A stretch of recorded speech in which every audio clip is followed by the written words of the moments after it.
अध्याय 13वा. श्री गणेशाय नमः. शुक्ल पक्षीचा शशिकर वाढे जैसा उत्तरोत्तर तैशी स्वामी चरित्र अध्याय अगदी वाढले. द्वादश अध्यायाचे अंती श्रीपाद भट्ट बाळाप्याप्रती कपट युक्तीने फसू पाहती. परी झाले व्यर्थची स्वयंपाकादिक करावयाशी लज्जा वाटत तसे त्याशी तयाते एके समयाशी काय बोलती समर्थ निर्जनाशी सनिध्य गुरु असे जाण निरतुरु ऐसे बोलता सद्गुरु बाळाप्पा म्हणे समजला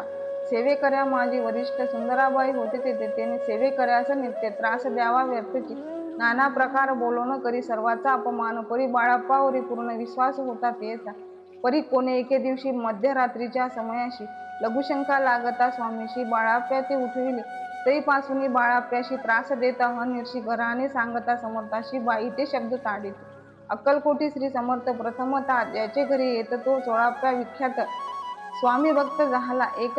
पर्यंत स्वामी सेवा तो करीत तयाशी द्रव्यशा बहुत असे सांप्रत लागले. दिवाळीचा सण येता राजमंदिरा माझे समर्थ झाले असता आनंदात वर्तमान वर्तले कोण्या भक्ती समर्थाशी अर्पिले होते चंद्रहाराशी सणानिमित्त त्या दिवशी अंगावरी घालावा राणीची मनात विचार येतात त्वरित सुंदराबाईशी बोलत चंद्रहार द्यावाची सुंदराबाई बोलली तो आहे चोळाप्या जवळी ऐसे ऐकता त्या काळी जमादार पाठविला गंगूलाल जमादार चोळाप्या जवळी ते ये सत्वर म्हणे द्यावा की चंद्रहार राणी साहेब मागते चोळाप्पा बोलत अशी हार नाही आम्हापाशी बाळाप्पा ठेवितो तयाशी तुम्ही मागून घ्यावा की ऐशी म्हणून उत्तर गंगूलाल जमादार बाळाप्पा जवळी येऊन सत्वर हार मागू लागला बाळाप्पा बोले सत्वर आपणापाशी चंद्रहार परी चोळाप्याशी त्यावर सत्ता असे सर्वस्वे ऐशी बोलणे जमादार पुसे चोळाप्या कारणे जवाब दिला चोळाप्याने बाळाप्पा येते तरी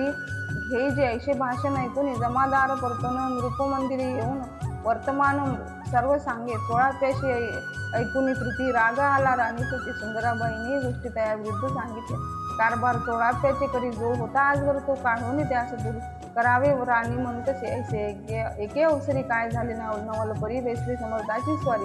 भक्त मंडळी वेष्टीत एकवस्त्र तया वेळी पडले होते श्री जवळी तयाने करून या जोडी समर्थे करी घेतली उल्लख शब्द उच्चारिला म्हणते भिक्षा द्या आम्हाला त्यावेळी सर्वत्राला आश्चर्य वाटले जोडी घेतली समर्थे काय असे गुन्हे तेथे जे जे दर्शना आले होते त्यांनी भिक्षा घातली कोणी 1 कोणी 2 रुपये टाकी ती आणून न लागता एक क्षणभर 100वर गणती झाली झोळी चोळाप्याने देखून समर्थ बोलले काय वचन चोळाप्पा तुझे फिटलेली न स्वस्त आता असावे म्हणून या द्रव्याशी आनंद झाला त्याशी परिणाम आले मानसी श्रीचरण अंतरले चोळाप्याशी दूर केले बाईशी बरे वाटले असे काही दिवस गेले चोळाप्पा तेव्हा करतात कोणी एके अवसरी सुंदराबाई बाळाप्यावरी रागावून उत्तरोत्तरी ताळण करी बहुसाळ ते ऐकून चोळाप्याशी दुःख झाले मानसी सोडून स्वामी चरणाशी म्हणती जावे येथून आज्ञा समयाशी येऊन म्हणती जावे येथून याकरिता दुसरे दिनी समर्था जवळी पातले तेव्हा एका सेवेकऱ्यास बोलवले काय समर्थे बाळाप्पा दर्शनात येत त्याशी आसन दाखवावे बाळाप्पा येता त्या स्थानी आसन लाविले सेवेकरांनी तेव्हा समजले निजजमनी आज्ञा आपणा मिळेना कोठे मांडावे आसन विचार पडला त्या लागून तो त्याच रात्री स्वप्नी बाळाप्याने देखील श्री मारुतीचे मंदिर स्वप्नी आले सुंदर तेथे जाऊन सत्वर आसन त्यांनी मांडिले श्री स्वामी समर्थ या मंत्राचा जप करीत एक वेळ दर्शना येत हिशोब ठेवीत जपात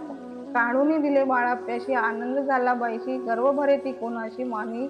नाशी झाली सुंदराबाईशी करावे दूर समर्थाचा झाला विचार त्याप्रमाणे चमत्कार करून जावी ती परिराणीशी प्रीती बाईवरी बहु होती त्या कारणे कोणाप्रती धवे काही होईना अक्कलकोटी त्या अवसरी माधवराव बर्वे कारभारी तयाशी हुकूम आला सत्वरी बाईशी दूर करावे परी राणीस भिवून तैसे न केले तयाने समर्थ दर्शनाचे एके दिनी कारभारी पातले तयाशी बोलती समर्थे कैसा करिता कारभारा ऐसे ऐकून या उत्तर बर्वे म्हणे समजले मग त्यांनी त्याच दिवशी पाठविले फौजदाराशी कैद करून या बाईशी आणावे म्हणजे सत्वर फौजदाराशी म्हणती काही न एक बोलत कारकिर्दीचा अंत ऐसा झाला बाईच्या स्वामीची या सेवेकरिता सरकारातून तत्वता पंच नेमुनी व्यवस्था केली असे नृपराय मग सेवा करावयाशी घेऊन गेले बाळाप्याशी म्हणती देऊ तुम्हाशी पगार सरकारातून बाळाप्पा बोलले तयाशी द्रवेशा नाही आम्हाशी आम्ही निर्लोभ मनाशी स्वामी सेवा करू बाळाप्याचा जप होता पूर्ण एका भक्तास सांगून करविले स्त्रीनी उद्यापन षोडशोपचाराचा घेतला. बाळाप्पांनी चाकरी एक तप सरासरी केली उत्तम प्रकारे. समर्था हे प्रिय झाले. दृढ निश्चय आणि भक्ती जैसी सद्गुरु चरणी आसक्ती तेने येत मोक्ष हाती. अन्य साधने व्यर्थेची उगीच करीती. दांभिक भक्ती त्यावरी स्वामी कृपा न करीती. सद्भावे जे कर नमस्कारिती त्यावरी होती कृपाळू. अक्कलकोट निवासी या जय जयाजी स्वामी राया. रात्रंदिन तुझ्या पाया श्री विष्णू शंकर वंदिती. श्री इति स्वामी चरित्र सारामृत नाना प्राकृत कथा सम्मत. सदा भक्त परिसुत. त्रयोदशोध्याय गोड स्वामी चरित्र सारामृते. त्रयोदशोध्याय गोड श्री स्वामी चरण परनमस्ते. श्री स्वामी समर्थ महाराज की जय.